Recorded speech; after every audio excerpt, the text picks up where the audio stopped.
Just 2-3 lines on specialty chemicals, and then I will straight away jump to the panel discussion.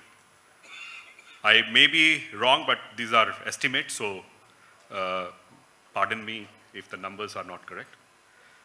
Indian specialty chemical industry is valued at $32 billion and is expected to reach $65 billion by FY25. This segment constitutes about 18% of the total chemical industry in India. Its demand has grown significantly in recent years, driven by increasing demand from end-use industries such as automotive, construction, and consumer goods, and also home and personal care.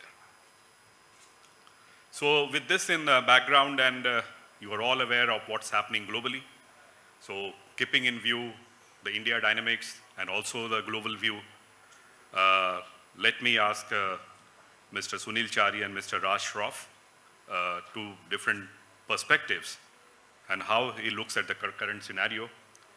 What should be the short-term strategy? We are looking at short-term strategy first and then moving to the long-term strategy.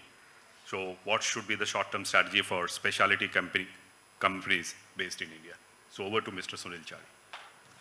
Thank you, Pravinji. Good morning and namaste to all. The specialty chemicals industry, what I see is a sunrise industry poised to grow in India. The world is looking at us. What I see is a lot of interest, not only for the China plus one strategy, but also into specialty chemical industry, which can win the world market. The Ukraine war, the energy crisis in Germany, the rising inflation there, especially with regards to manpower, the skilled set of manpower in India, and the push from the government, the opportunity is immense. What we see every day is how do we grow faster and faster without leveraging too much. So the bottom line is not leverage, but look at opportunities. And the opportunities is across the spectrum. So what I see, flavors and fragrances, electronic specialty chemicals, construction chemicals, home and personal care, pharma specialty chemicals. I don't go into the pharma regulatory APIs, but the pharma specialty chemicals, the scope for growth is immense. We all need to consolidate. Indian specialty chemical companies have still not come of age as we see in the global specialty chemicals manufacturers. So I think consolidation would be the way forward to become stronger and to win the global market. Thank you, sir. You have been consolidating a lot with the lot of acquisitions that you have done. Are you planning to still continue with those moving ahead? Yes, as I said, we are a zero debt company still, and we would continuously look for opportunities to grow. Thank you, sir. Mr. Raj Shroff, your views, you are doing a lot of consolidation and making a lot of money for yourself and for your company. So how do you look at the specialty sector presently? And do you look at some acquisitions that Indian companies need to do globally so that when the valuation is on a lower side in the European market, it definitely helps them?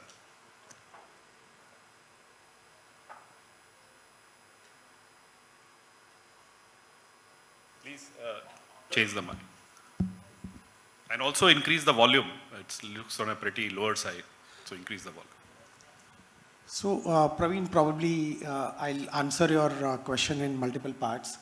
Firstly, we, as what Praveen mentioned, I come from the world of cross-border investments and mergers and acquisition, where we act as advisors. We have a special focus on specialty chemicals, so we do get pulse of this market. That's why probably I'm here on this panel, which is talking about growth in specialty chemicals. So what we've been seeing in last 6 months is immense number of inbound inquiries.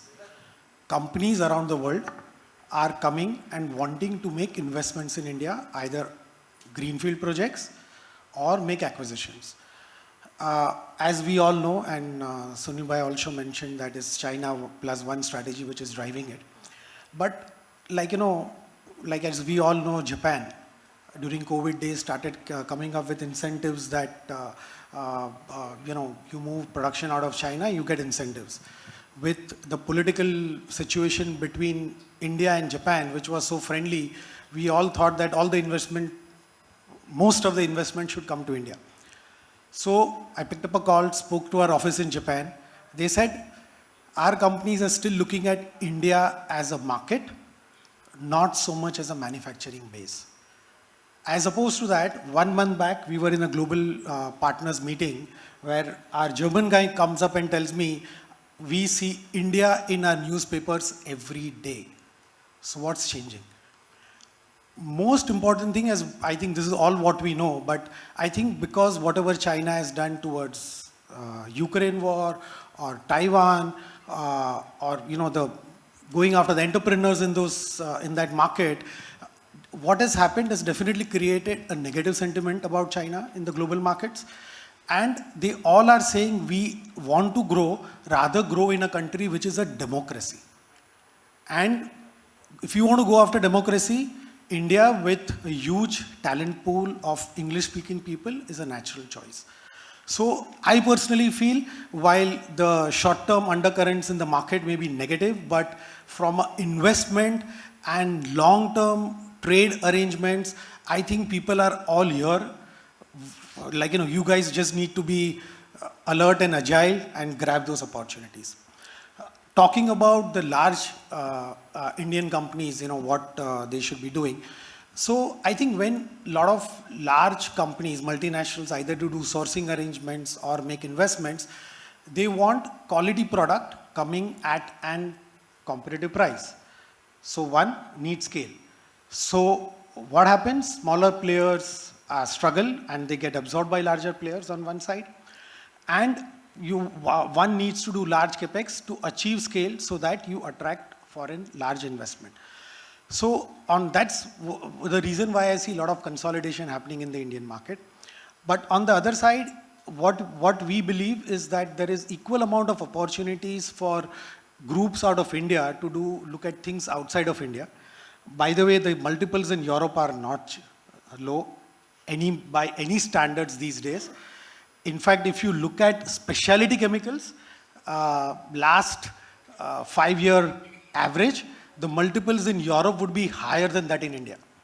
In fact, last year, a product where we thought German office was selling a company, we thought the buyer for that product is going to be 99% in India. Local Germans outbid Indians by more than 50%. So the company got eventually sold, got acquired by a German at 50% more than the highest bidder coming out of India. So coming back to it, so you look at the growth opportunities, and how you look at growth opportunity, that you don't see the current business that is coming from that market. You look at the potential of that product, you start manufacturing that product at a large scale in India, and with the cost benefit that we have in India, how we'll go further. So look at opportunities from an overall standpoint, and that's when those acquisitions will start looking cheaper. Other opportunity is there are a lot of small to mid-size contract development organization, formulation development organization in those markets, which the manufacturing at a large scale is happening in Indian markets. So you get into some of these small, mid-size contract development organization, which creates a steady pipeline for products where a large-scale manufacturing production can happen out of India. So opportunities are everywhere. It's, we just need to go and grab it. Just supplementary to what you have said, do you see India's specialty market companies doing an expansion either in new products or in new geographies to increase their market share globally and what are some of the emerging applications related to specialty chemicals? So definitely I see Indian specialty chemical companies growing for the reasons I just mentioned some time back. I see there is a lot of scope and potential for specialty chemicals companies to grow in India as well. On one side, our domestic market is exponentially growing. On the other side, most of the segments, sub-segments within specialty chemicals, you look at it, India is still a net importer. So I think the lowest hanging fruit is add some products which are adjacent or complementary to existing offering. As you know, if entire economy has to grow, and few, as Sunil Bhai said, few new segments like electronics, food additives, a lot of cosmetic additives are going to get added in the Indian marketplace. There is immense growth opportunity. So I think just think about products which probably we are net importers today, new sunrise sectors that are there in India, and just think about adjacent products and create scale and capacities for that area. And if you want to attract good multinational customers, sustainability aspects, green aspects is something that you need to always think of. Thank you, sir. Radheshji, companies are increasing their investment on R&D. I'm talking about Indian specialty chemical companies, and they are betting a lot on that. And not only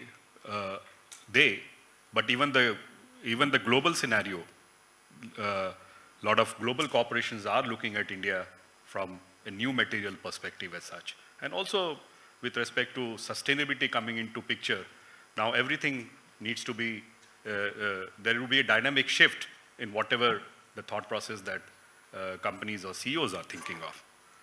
So my question to you is this sufficient enough, whatever the investment that they are doing? And areas where the Indian companies, specialty chemical companies based in India need to invest, where they are not investing right now. Yeah, hi. Good morning, everyone. Thank you for having us here and thank you for your time. So I agree with you that the overall spend, R&D spend has been increasing over the past few years. But if you actually look at that spend, it's just a pure function of the growth that the chemical companies have seen. But if you actually look at R&D spend as a percentage of the sales, is either remained the same as or it has actually gone down. It has been 3 to 5%, or it has remained 3 to 5%, or it has actually come down as a percentage of sales. But I think what is more important than just the quantum of R&D spend is what it is spent on. Is it really aligned with your vision and your business model? And third, do you have the right tools to measure the ROI on that R&D spend? Now, when you look at what is this quantum spent on, you clearly see that most of the Indian companies spend more on D than an R. So it's not really spent on R&D, it's more of D than R. Again, if you actually put it into 3 categories: product development, process development, application development. Traditionally, Indian companies have been spending significantly more on process development than product development and application development. Even on process development, it's more of development of existing processes rather than developing completely new processes. And also, a lot of that R&D spend is actually driven by the incoming inquiries, rather than proactively spending money on R&D, and then that get leading up to, let's say, innovation day with your key accounts or things like that. So I think those are the ways the investments have been happening, and that is where I think there will have to be a tremendous shift. If you look at from the vantage point of where we are, I think there has to be significant investment done in development of new platforms. So I mean, typically, if you look at your R&D spend, it will have to be divided into 5 categories. So you have process development, you will have application development, and I'm not even talking about new. The third is blockbuster. The blockbuster, you have these large products, large, completely new processes, etc. Fourth will have to be platform, where you actually invest in new chemistry platforms or new engineering platforms. And fifth are manufacturing improvement projects. And typically what will need to happen is that you will clearly need to have 5 separate teams working on each of them. Otherwise, there will be tendency of people moving or getting dragged into more of manufacturing improvement and process development projects, and others which typically tend to have longish return on investment will not get the right level of priority. So it's very important that you need to have 5 clear separate categories of separate teams working on each of them with clear targets given to each of them. So is money the obstacle there, sir, or is it the vision is the obstacle? No, I don't think money is the obstacle at all. I think the vision exists. I think the issue is that if you actually look at the chemical industry, we typically play upstream in the value chain, right? So a lot of times our customer is very different from our consumer. And a lot of times we don't really have insight into what's happening with the consumer in each of those value chains. I think if each of us really have very strong marketing team, if we have very strong ability to capture those customer insights or market insights and convert those and come back and convert those into specific R&D projects, I think then you'll actually start seeing a significant increase or improvement in the productivity on the other elements that I talked about earlier. But I don't think capital per se is a bottleneck. It's having the right approach. So the message which comes out is consumer insight division needs to be enhanced so that once you capture those information, comes back to the company, you then try to develop products which would be consumer friendly and then launch these products in the market, both within India and outside India. Thank you, sir, for a nice message to all the audience out here. And normally, this consumer insight part is neglected, so it's very, very important. Harsh, for the first time, you are in our event. Thank you for accepting. Actually, he was in the NextGen Leaders event session. So because of flight timings, he changed it, and I'm thankful that you are the right person in this specialty chemical session.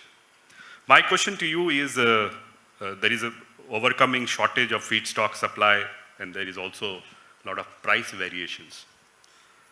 So how to accelerate the shift, and keeping this into view, what is happening is that there is an acceleration and a shift towards green chemistries. So my question to you is, how do you balance the first part, which is feedstock supply and its price variations? And do you see jumping to green chemistry as a solution? Because that will happen over a period of time as the market share increases. So how do you balance the two and move forward? Sure. Thank you, Praveenji. Thank you for having me here, and very happy to be part of this lovely conference that you have hosted. Good morning, everyone. So my 2 bits on this, I think let's first divide up feedstock. If you look at India, we'll always be dependent on crude oil. That's always going to be the case. Then you look at what all our oil companies are doing. They're looking to go into the downstream chemicals and providing a lot of basic chemicals to the industry today, which are already imported. So you will have these plants come up and our basic chemical industry grow. However, the larger opportunity is feedstock to the upcoming or new age industries, which are the electronics, e-mobility, and you have the battery, the entire space of semicon. That's where these feedstocks today, India, with these industries coming up, is a wide space for us as an industry to get into. Pharma, agro have always been there, and those will traditionally continue to grow. But these feedstocks are generally a lot more specialized, since we talk about specialty chemical, where the price variation doesn't really matter. So let's take Japan as an example. The Japanese chemical industry even today continues to be heavily dependent for most basic chemicals on China. Yet they have more than 70 companies that have chemical companies that have more than $1 billion of revenue. So that's the potential that a country like Japan has, and I see no reason why that won't happen in India, where small amounts of price arbitrage won't really have much of an impact. Pravinji, to your second point on green chemistry, so I'd love to take a look at history, where I see India was traditionally strong in sugar. And our friends from Praj would know this very well. So we've been a very strong alcohol-based chemical industry, green chemical industry historically. But economics and technology of petrochemical plants overtook that and killed that industry. Today, we are reinventing ourselves. The world is talking about getting into green chemistry again, but we are yet not willing to pay for it. So it will be a matter of time when governments get together, evolve a policy of green credits and incentivize users to actually consume green chemistry at a significant size and scale, when I believe that will happen, and it will be a gradual shift. Thank you, Harsh. Let me come back to you later. Now I come to Nitin Sharma ji, and my question to him would be, how can specialty chemical companies maintain a competitive edge in the constantly evolving specialty chemical space? You have tried to create a niche through your partnership with India Glycol. And an added question to that would be, and how can companies incorporate sustainable practices into their business models? So if you can answer both of them simultaneously. Yeah, surely. Thanks, Praveen. So good morning, everyone, and thanks for having us out here. So I'll start my answer, the first part on sustainability, with a quote from a French famous author, Victor Hugo, who said that the most powerful thing in this world is an idea whose time has come. So for me, sustainability as an idea, as a concept, the time has come. Nowadays, there is a greater expectation from businesses in terms of their ability to address environmental as well as social challenges. Sustainability as such for the spec chem industry provides an opportunity to innovate and develop products which would be not only profitable for the organization but also sustainable. By investing in sustainability, spec chem, our industry can enhance its reputation. It can attract investors, as Raz was mentioning, as well as it can generate long-term value for all the stakeholders.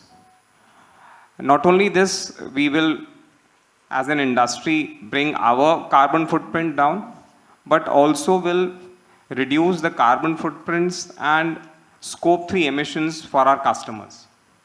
So there are various advantages, plethora of advantages by going green, and coming up with sustainable solutions, products as well as processes. Now, the second part of your question talks about how we incorporate sustainability into the business itself or the business models. So the first thing has to be that you, as an organization, you need to have a clear sustainability objective. You start from a clear sustainability objective. You then communicate it throughout the organization so that the buy-in is there from all your employees. You then engage with your stakeholders, with your suppliers, your customers on what's the benefit and the need for coming up with sustainability and sustainable solutions. And lastly, you need to come up with conditions within the organization which are supportive of sustainable interjections and innovations. And do not forget that these also need to have, in the morning session I was mentioning, you need to have proper monitoring tools. Proper monitoring matrices should be there within the organization to support your sustainable interventions. I'll give an example of Clariant itself, where throughout the organization we are talking of reduction of our scope 1, scope 2 emissions by nearly 40% by the year 2030.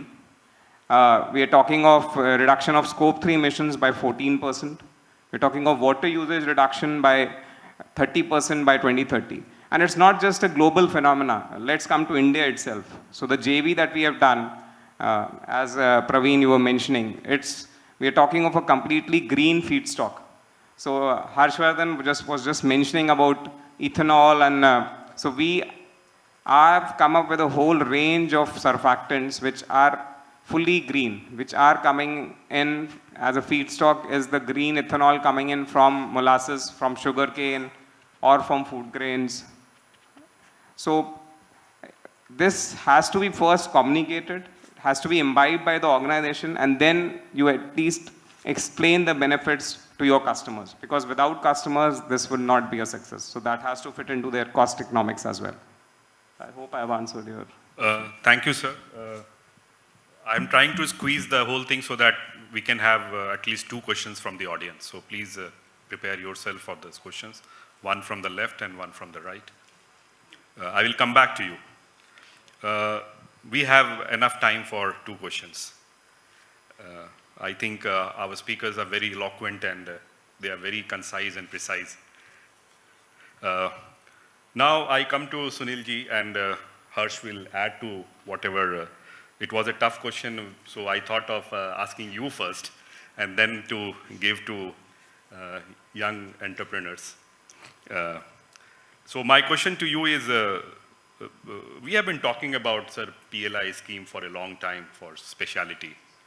But somehow there is a delay. I don't know, is the industry not pushing enough, or is the government not in your radar? That's the first part of it. And how will it help if, suppose, the government gives you some incentive, as they have given for the battery and the other segments? So how it will help the industry if the PLI scheme is implemented? To answer your question, the first part is, yes, we are not pushing hard enough. Yes, we are not pushing hard enough, but also there are other sectors in the chemical industry other than specialty chemicals who need the PLI more, and in fact will help us compete on the specialty chemicals front at the global level. To add here, you see a lot of feedstocks. Example is polyamides, example is polyurethanes, example is simple things like malic anhydride. Acrylic acid has now started in India, specialty acrylates. These are a lot of sectors which are raw material for companies like us, and still it's all imported. Even MEK, even isopropyl alcohol, these are imported in a big way. Adding to what Raj said, the multiples in the specialty chemicals industry in mergers and acquisition, we saw in the last 2 years big acquisitions in Europe. One was Novozymes purchasing CHR Hansen, and the multiple was 27 EBITDA to EV LTM EBITDA. DSM purchased Firmenich at 23x. It's a huge amount of multiple. And in the same year, we also saw DSM sell one of its division, which they thought it was not strategic, at a 13x multiple. So the way forward for chemical companies like us is to understand what fits into the strategic plan and continues to grow. I would like to add one more point on the green chemistry here. Nitin G. Soni, from India Glycol, Clariant, and they sell MEG at $1,500 compared to normal $500. The world is willing to pay where there is the opportunity to create value in the sustainability chain. Thank you, sir. Harsh, if you can add on it. Yeah, sure, sure.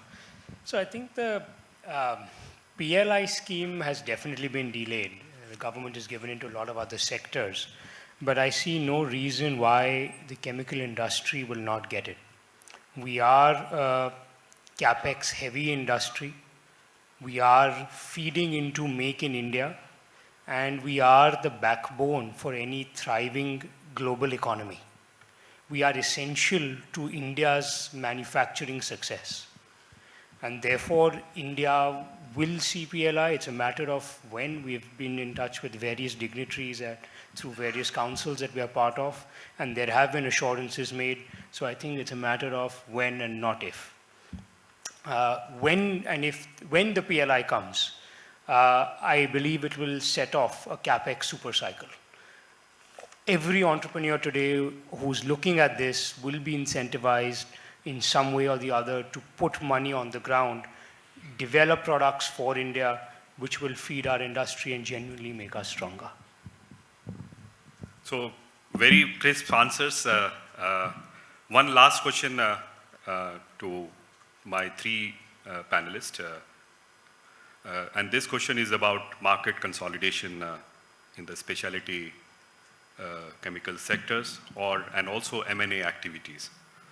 And I needed just a 30-second answer, no elaborate answers. Which subsectors are we looking for within the specialty that M&A or consolidation will happen? Let me start with Rajesh ji, then move to Sunil Chari ji, and then to Raj Shroff. 30-second answer from each. Yeah, a short answer is I think it's going to be segment agnostic. It's going to be across the segment. It's primarily going to be driven by Indian companies wanting to either strengthen or expand their value proposition, and hence it will be search for capabilities rather than search for growth in a specific segment, because we see in each of the segments that we individually play in, there's a significant headroom available. So I think it's going to be segment agnostic. It's going to be primarily driven by need to develop or enhance capabilities. Sunil ji. We see, a proposal every other week. We see a lot of opportunities coming up. Entrepreneurs who want to retire and do not have children to continue forward. Many entrepreneurs have good children to continue forward. But as you can see, 90% of acquisitions fail. So जैसे हिंदी में कहावत है, छाछ भी फूक फूक के पीना है. It has to be very, very careful. And over leveraging, especially when the world majors like Lanxess or Covestro and FMC, even Clarion talking about lemon-like movement in the demand scenario in the world chemical industry. तो संभाल के आगे बढ़ना है. Mr. Shroff. Yeah, so I couldn't agree more with my co-panelists that we are seeing activities across sub-segments. But what is important to understand here, where transactions or deals will actually get done, are with companies which are focused on getting their house completely in order. When I say this, what I mean, most of the companies, what we've seen in Indian context, they ignore the approval aspects of it. Sometimes they produce more than what the approvals are. I'm sure most of the guys out here know what I'm trying to say. So try to keep all your approvals in place. Try to have some sort of, stronger second line in place. Try to have a product basket which is, depending on the size of the company, not too broad that probably there is nobody looking at this company with all those products. So I think some of the deals that will eventually get done are the companies who have got their house in order. So do focus on that aspect first. So thank you all my panelists. We are through with the panel discussion, and we started at 11:10. So, and since I see a full house, day 2 is normally not a full house for any summit that you do, but I see a full house. So I thought, let me give the delegate a chance to ask questions to our panelists. So I would request them to be short, precise, as our panelists have done, so that we can take more questions also in the time that we have. So my two ladies are out here with the mic. Please raise your hand and they will come to you. If there are no questions, means I think we are done. Any first mover, first thing is, yeah, there is one. Madam, you be on the other side, don't go. Yeah, good morning, everyone. I'm Vinod Deshpande from Kembon. I have a very basic question to all the panelists and especially to Mr. Rashtra, who works on acquisitions. Sir, closer. Okay, can you hear me now? Yeah, better. So it's a very basic question on the acquisitions. All of the panelists agree that there is a lot of activity happening and inquiries coming on for acquisitions and all. Are these inquiries driven only by growth, or are these inquiries being driven by some companies' failures in their own business, wanting to cut off the losses and hive up those businesses? So he's talking about growth versus failure. What is driving consolidation, growth or failure? So if you ask me, deals get done for all reasons, what you mentioned. Sometimes it is for growth, sometimes it is to cover up failure, sometimes it's for getting into innovation, and sometimes it is just for numbers, adding more numbers. So, all sorts of reasons the deals do get done. I think it's very short but very good answer. Any questions on the right hand, on my right hand side? Please raise your hand. Don't hesitate. Yeah. Hello. Yeah. So, good morning, everyone. This is Jitendra Vyas. I am from LG Equipments Limited. So, basically, my question is with Mr. Harsh. So, you have made very good point that today, like, if you see the country like Japan, so they are also depending on the China for some of their supplies. So, like going further, how you see the chemical industry in India and what is the dependency and how can we, reduce those dependency while like making those sectors, those chemicals where we are dependent on the import? So, yeah, thanks for the question. I think Japan, my point was, irrespective of being dependent for basic chemicals, the derivative industry has thrived to reach a very large scale. So that's the opportunity in India. But clearly, India is having its own oil to chemical strategy with several industries looking to invest. Like Sunilji was saying, the basic acrylates, the basics are now starting to be made. And those will obviously boost the industry overall capex and growth. Okay. Thank you. Thank you. On my right hand side, if there are no questions, I think they are all learned people and all their basics are clear. I need to do a balance. That's the reason I am trying to provoke you to ask questions. Please raise your hand.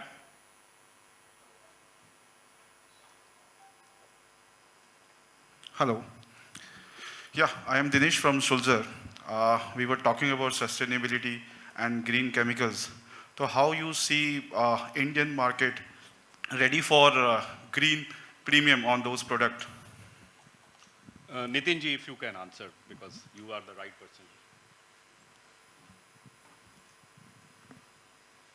Yeah, so see, there is a lot of opportunity here. Even Chari was mentioning about, Sonalji was mentioning about the green MEG, right, coming in from the sugar molasses. So there are markets which are ready to pay the premium. Right now in India, it's a challenge, to be very honest. If you look at getting premium out of it, it will still take some time.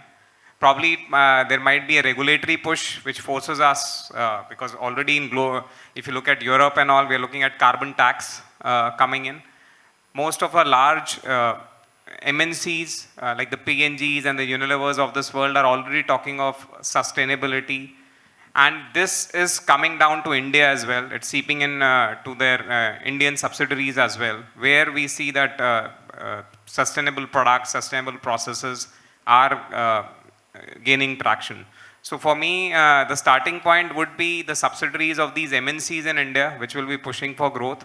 Second, it could be a regulation coming in. I think in the previous panel, we were talking of substance with high concern, HPHC. So those kind of regulations, if start setting in India, would push for green products. But definitely, in our opinion, next decade or so would be for green chemicals and bio-based chemicals. Yeah, thank you. One last question from the center.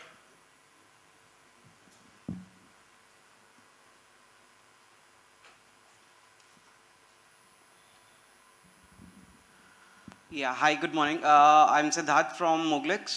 This question particularly for Mr. Radesh and Sunil sir and Radesh sir. Sir, in your companies, I just wanted to know on the supply side, how do you look at digitization and the digital initiatives in your companies? Yeah, so we have actually taken a lot of initiatives on that. I think we are also working with your company. I think probably that's the reason you asked that question to me.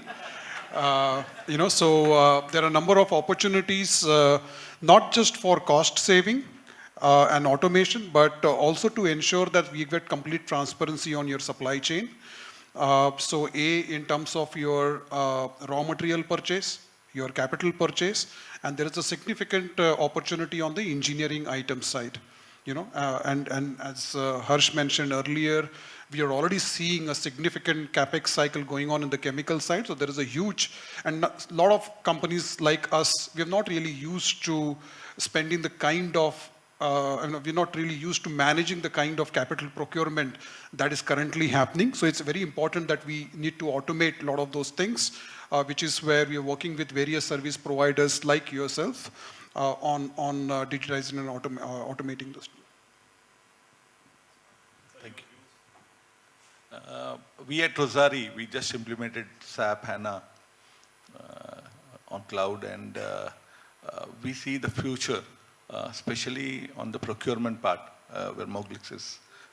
We are seeing a lot of savings and streamlining of purchases and just-in-time procurement with digitalizing procurement. But as we see also the industry 4.0, this is going to be the future. We see India becoming uncompetitive in terms of salaries and wages. The way it is happening, we do not want to be left, high and dry after 5 years when the salaries rise very high, and we want to automate, and this would be part of the digitalization in our company. Could I just add on to this? So for me, I think digital transformation would be disruptive in nature, actually. And this would be a key driver going forward for the spec chem.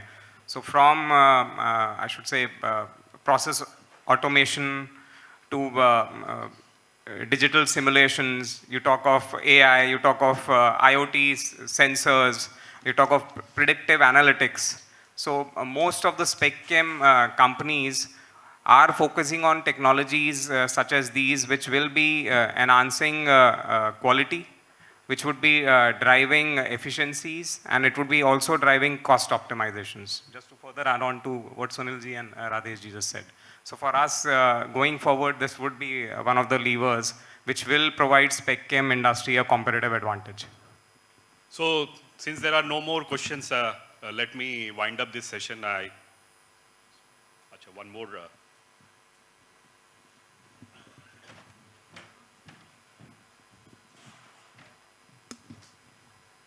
Thank you.